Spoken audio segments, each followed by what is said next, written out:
समाचार प्राप्त थी रहा है। साउथ अमेरिका में भूकंपનો જોરદાર આંચકો આવ્યો છે।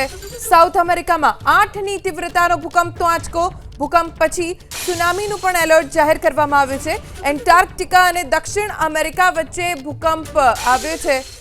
જોરદાર ભૂકંપ 8ની તીવ્રતાનો, જેના કારણે હવે સાઉથ અમેરિકામાં સુનામીનું એલર્ટ પણ જાહેર કરવામાં આવ્યું છે। ભૂકંપ અનુભવાતા જ લોકો તાત્કાલિક घर बार छोड़ी रस्ता ऊपर आ गया। एंटार्क्टिका और दक्षिण अमेरिका वच्चे भूकंपનું केंद्रबिंदु आवेलू है। साउथ अमेरिका में 8ની तीव्रताना भूकंप बाद लोकोमां भयनो माहौल है।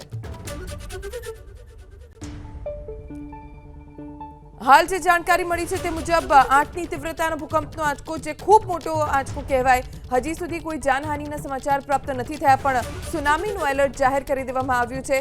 લોકોને સુરક્ષિત સ્થળે ખસી જવા માટે પણ કહેવામાં આવ્યું છે। ખાસ કરીને જે દરિયાકાંઠે રહેતા લોકો છે તેમને સુરક્ષિત સ્થળે ખસેડવા માટેની કામગીરી પણ શરૂ કરી દેવામાં આવી છે। સ્વાભાવિક રીતે જ ભૂકંપની તીવ્રતા ખૂબ છે। 8ની તીવ્રતાનો ભૂકંપ છે એટલે રાહત અને બચાવ કાર્ય પણ તાત્કાલિક ધોરણે શરૂ કરી દેવામાં આવ્યું છે।